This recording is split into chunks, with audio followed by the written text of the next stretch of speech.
Okay, so AJ and I met in high school, our junior year of high school. We had a diversity camp within our school called Hawktown. And I was a counselor, but she was a student.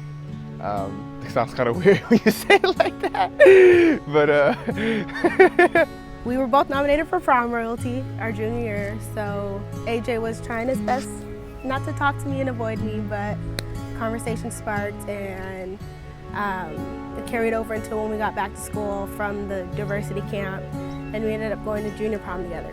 So long story short, we met junior year at Hawktown, our little diversity camp. I've only ever told one person this, and that was my friend Callahan. But I just recently told him. I've kept this secret for years, but on my life, I promise you, I was sitting in English class one day, and I looked across at her because we really never talked, and I heard this voice in my head say, "That's gonna be your wife." Now I know it sounds crazy, because a lot of people look at different people they see, and they're like, I hope that could be my wife or that could be my husband, But it was different this time. There was a voice that I heard the voice, and something was weird about it, and it stuck with me for days, and I didn't believe it at first. I didn't want to believe it because I didn't even know it. I knew that in high school there was something different about him, and at the time I was kind of like tangled up with somebody else, was kind of gravitating towards AJ. There was something different about him. I knew that he was into church and everything, and I was into church and whatnot, and just knowing that AJ's been able to put up with my craziness, because I know I can be a handful and a mess at times. We both knew something was there. I was running from it, but she was more willing to pursue, to hold on to it, because she knew something was there. And just knowing that he has a solid foundation and that he's able to kind of rein me in and keep me in check when I need to be is what made me fall for AJ. Being able to just be yourself and just be free with the person that you're with your partner, with the person you love. I'm still trying to figure it out. I'm working on it, man. I know what it looks like on paper. You love someone despite unconditionally. That's what we say.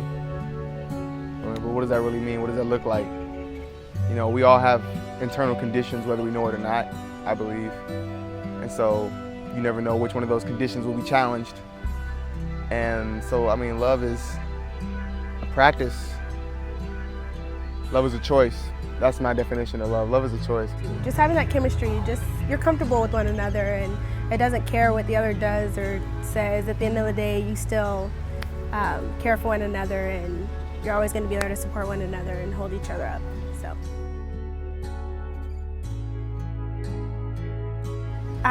So AJ and I, our relationship has been long distance, literally the whole time we've dated. We started dating in 2013. That was our sophomore year of college. And so we've been long distance for like the whole thing. And we would, as we progressed and got deeper into our relationship, we talked about marriage and wanting to have a future with each other. But it got to the point that whenever I bring it up after a while, AJ would just kind of brush me off. So I didn't think too much of it, honestly. I was just like, okay, this isn't gonna happen anytime soon. So I proposed on her birthday. And I wanted to try to do something very creative. So I decided to use the phenomenon. I proposed in 2016. And at the time, Pokemon Go phenomenon was rampant across the city. So I decided to use that. I set it up. My mom came into town, and we were in Glendale, and I was like, I want to go propose in Scottsdale somewhere. So I actually drove around Scottsdale earlier that day to try to find a spot, and I found this nice little lake in this residential spot.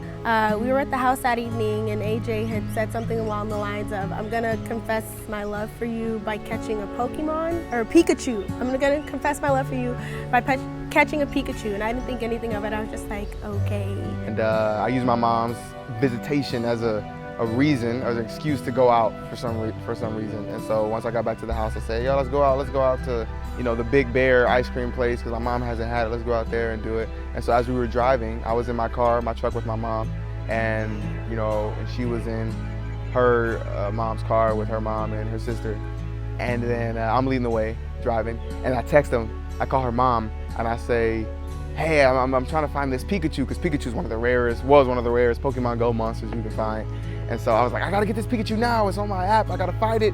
It's over by the store. I'm gonna just take a real detour real quick. So at the time, I'm still not thinking nothing of it. I just thought it was hilarious because I'm like, at this point, it's probably 30 minutes till the ice cream place closes.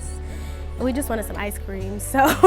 I strung them along on an extra 5-minute detour to this place that was now pitch black because there were no lights.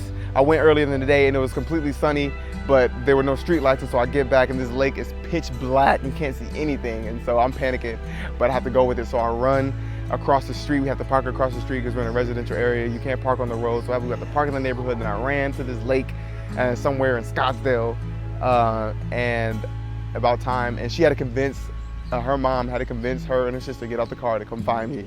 And they did, because they wanted to see me catch a Pikachu. And when she walked up to me in the pitch black, I turned around and said, I didn't find a Pikachu, but I did find this. And he dropped down to one knee, gave his little speech and proposed, and that was that.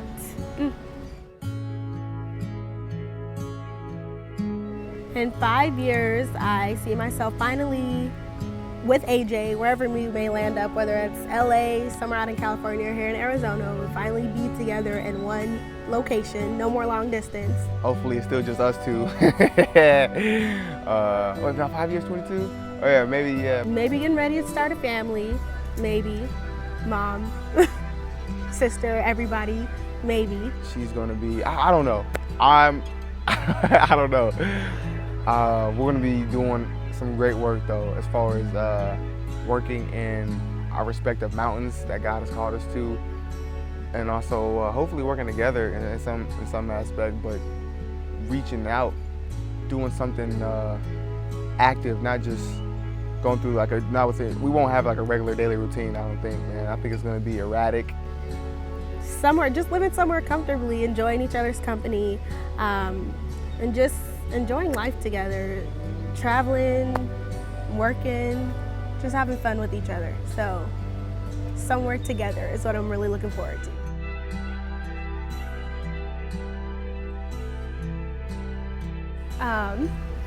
AJ, I am so excited to marry you and to finally get to be your wife, to have your last name, to finally be together in one location. I thank you for loving me and accepting me for who I am, again, flaws and all. I thank you for putting up with me. And I can't wait for this next chapter of our lives. I'm really excited, and I look forward to spending forever with you. I love you.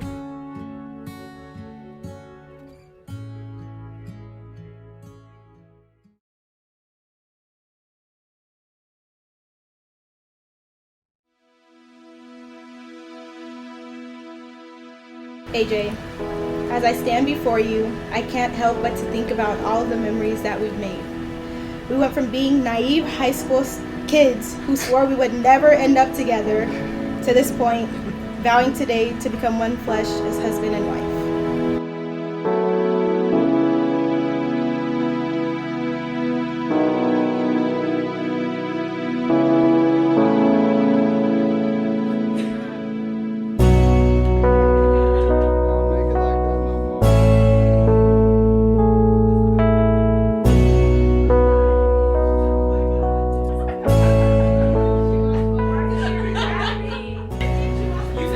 My family always joked and said that it would take a special man to love me. And knowing that it's been no easy feat, you've done just that and more. Thank you for showing me how powerful love can be when you do it the right way. Waiting on God and moving in His timing. A love that transcends and grows, keeps no record of wrongdoing, and evolves every day. You've been a constant support, encourager, and confidant. And here today, in front of all of our friends and family, I proudly declare that I am ready to step into my role as your wife.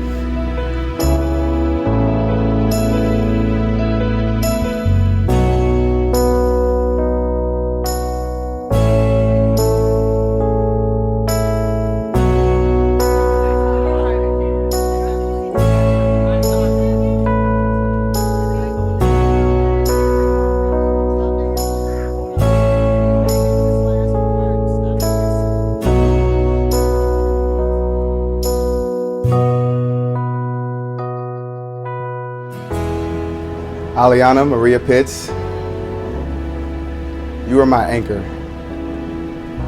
I realized that this year after all we've been through.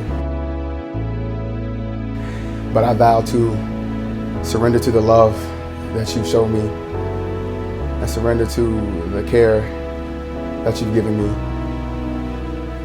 And you're the one who speaks life into me, helps me get my head back on straight, and helps me to move forward. You've always been there, even when I didn't want you to be. But the faith that you've shown and the love you've shown helped me see the love that God can have for me. So I vow to be that for you. I vow to return that love. I vow to love you like Christ loved the church, and I vow to walk with you through the good times and the bad, thick and thin, hot and hotter and AZ. I love you to God and back.